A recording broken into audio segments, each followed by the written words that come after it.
வணக்கம் நண்பர்களே, welcome to thinking for exams.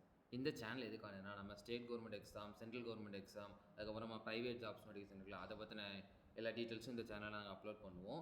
அதிலேருந்து இல்லாமல் இப்போ நாங்கள் வந்து மேக்ஸுக்கும் ரீசனிங் வந்து கொஸ்டின்ஸ்லாம் வந்து நம்ம கம்யூனிட்டியில் அப்லோட் பண்ணிகிட்ருக்கோம். அதை நீங்கள் அப்ளை பண்ணி பாருங்கள். இன்றைக்கி நம்ம என்ன பார்க்க போகிறோம்னா, நம்ம இந்தியன் ஆயில் கார்பரேஷன் லிமிடெட் இருக்குல்ல, அதுக்கு கீழே வந்து இந்த பிரதீப் ரிஃபைனரியில் வந்திருக்கு. இதோட அட்வர்டைஸ்மெண்ட் நம்பர் என்னென்னா PDR/HR/02/apprentice25 இருக்குது.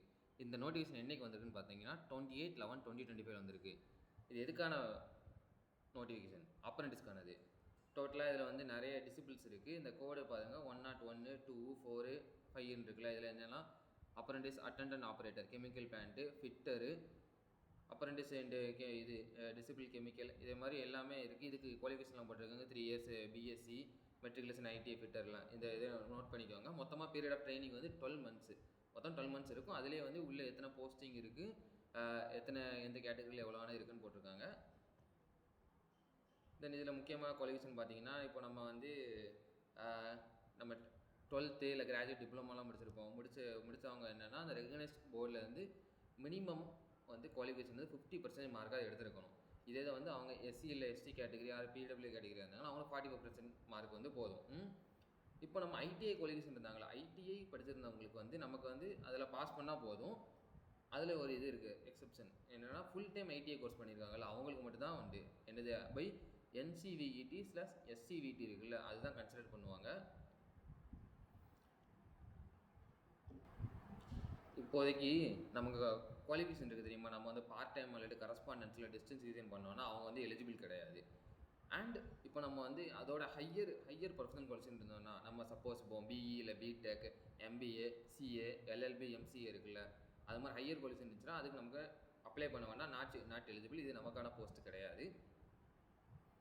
அண்ட் தென் இப்போ நம்ம யாருக்குமே வந்து நம்ம வந்து அப்ரண்டிஸ் ட்ரைனிங் வந்து அட்டன் பண்ணி இருந்திருந்தோம்னா நமக்கு வந்து மினிமம் வந்து 1 இயர் கேப் கழித்து நம்ம இதை அப்ளை பண்ணலாம். இப்போ நம்ம பழைய அப்ரண்டிஸ் ட்ரைனிங்கில் பாதியில் ரிலீவாக ஏதாவது வந்துட்டோம்னா அவங்க இப்போ அப்ளை பண்ணிக்கலாம். நெக்ஸ்ட் இதில் உள்ள வந்து அவங்களுக்கு கேட்டகரிக்கு என்னெல்லாம் இருக்குது அந்த மாதிரி இருக்குது. இப்போ ஏஜ் லிமிட்லாம் பார்த்தீங்கன்னா மினிமம் வந்து 18 இயர்ஸ் இருக்குது, மேக்ஸிமம் 20 இயர்ஸ், 18 to 24 இயர்ஸ். அது என்ன டேட், இந்த டேட்டுக்குள்ளே இருக்கணும். 30/11/2025 இருக்குல்ல. தென் அதுலேயே வந்து நமக்கு ரிலாக்ஸேஷன் வந்து எஸ்சி எஸ்டிக்கு வந்து 5 இயர்ஸ் கொடுக்குறாங்க. ஓபிசி நான் கிரிமினலுக்கு 3 இயர்ஸ் கொடுக்குறாங்க. இப்போ இதை பார்த்தீங்கன்னா இந்த எலிஜிபிலிட்டி கிரைட்டீரியா பாருங்களேன். எலிஜிபிலிட்டி கிரைட்டீரியா இந்த டேட்டு 30/11/2025 இருக்குல்ல, அதுக்கு முன்னாடி நம்ம என்ன எலிஜிபிள் இருந்தால் நம்ம அப்ளை பண்ணிக்கலாம். இப்போ செலெக்ஷன் மெத்தட் என்னென்னா, இதுக்கு வந்து ரிட்டன் டெஸ்ட் எதுவும் கிடையாது. நம்ம வந்து நம்மளோட டிகிரி இல்லை ஐடிஐயில் இருக்குல்ல, அதோட செமஸ்டர் இல்லை மார்க் வச்சு தான், அதை வச்சு தான் குவாலிஃபை பண்ணுவாங்க. தென் அதுக்கப்புறம் நம்ம வந்து இந்த நாப்ஸ் அதெல்லாம் உள்ளே இருக்கிற மாதிரி இருக்கும். டாக்குமெண்ட் வெரிஃபிகேஷன் ஃபஸ்ட்டு என்னென்னா, இந்த 10th mark, 12th mark sheet, அதுக்கப்புறம் நம்ம டிகிரி இல்லை ஐடிஐயில் உள்ள சர்டிஃபிகேட்ஸ் இருக்குல்ல, அது எல்லாத்தையும் கிராஜுவேட் பார்ப்பாங்க. தென் இதில் உள்ள நம்ம அந்த கேட்டகரி வைஸ் ஸ்கூலில் இதுக்கு வந்து நம்ம பார்க்குற மாதிரி இருக்கும். இதில் வந்து மோஸ்ட் ஆஃப் ப்ரிஃபரன்ஸ் யாருக்கு கொடுக்குறாங்கன்னா, ஃபஸ்ட் டைம் அப்ரண்டிஸ் இருக்காங்களா அவங்க அப்ளை பண்ணி, யாருக்குமே அப்ளை பண்ணவங்களுக்கு வந்து செகண்ட் ப்ரிஃபரன்ஸ் இருக்கும். ஃபஸ்ட் டைம் அப்ளை பண்ணுறவங்களுக்கு இதில் ஃபஸ்ட் ப்ரிஃபரன்ஸ் இருக்குது.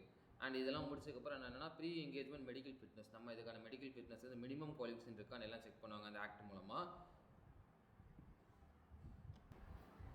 தென் இதில் அதர் கண்டிஷன் பார்க்கும்போது நம்ம ஸ்டைஃபண்ட் வந்து இந்த இது ஆக்ட் மூலமாக கிடைக்கிது. லீவுன்னு பார்த்தீங்கன்னா ஜென்ரல் லீவ் வந்து மொத்தம் 32 நாள் கிடைக்கிது. ஒரு 8 days பெர் குவார்ட்டர் அந்த பீரியடில். கேஷுவல் லீவ் வந்து ஒரு 12 days கிடைக்கும், ஒரு பெர் கேலண்டர் ஒரு இயர் கிட்ட. அப்ரண்டிஸ் வந்து இந்த இதில் அவங்களோட பிரதீப் ரிஃபைனரி இருக்குல்ல, அது மூலமாக கூட அந்த அவங்களுக்கான ஹாலிடேஸ் வந்து எடுத்துக்கலாம். இது இன்சூரன்ஸ் கவரேஜ் இருக்குல்ல, அப்ரண்டிஸ்க்கு வந்து சூட்டபிள் ஆக்சிடென்ட் இன்சூரன்ஸ், நமக்கு அந்த ஆக்சிடென்ட்டுக்கான இன்சூரன்ஸ் வந்து அவங்களே கிளைம் பண்ணி கொடுத்துருவாங்க. அடுத்து மொத்தமாக ஹவு டு அப்ளைல வந்து என்னென்னா, நம்ம IOCL வெப்சைட்டில் போய்ட்டு இந்த லிங்க் இருக்குங்க பாருங்கள், www.iocl.com, இல்லைனா இந்த கீழே IOC ரெஃபரேட் அதில் இருக்குது.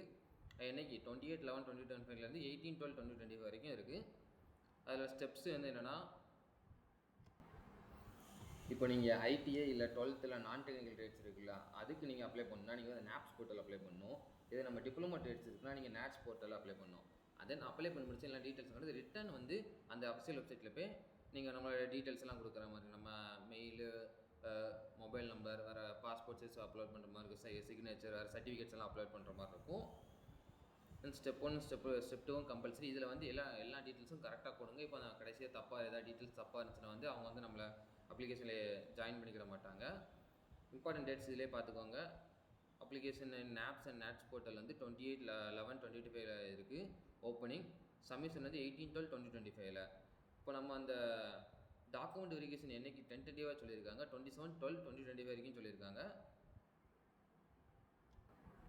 அந்த லிஸ்ட்டு வந்து 27/12/2025 வரைக்கும் சொல்லியிருக்காங்க. Tentative date of document verification வந்து எப்போ நடக்கலாம், 2/1/2026 7/1/2026.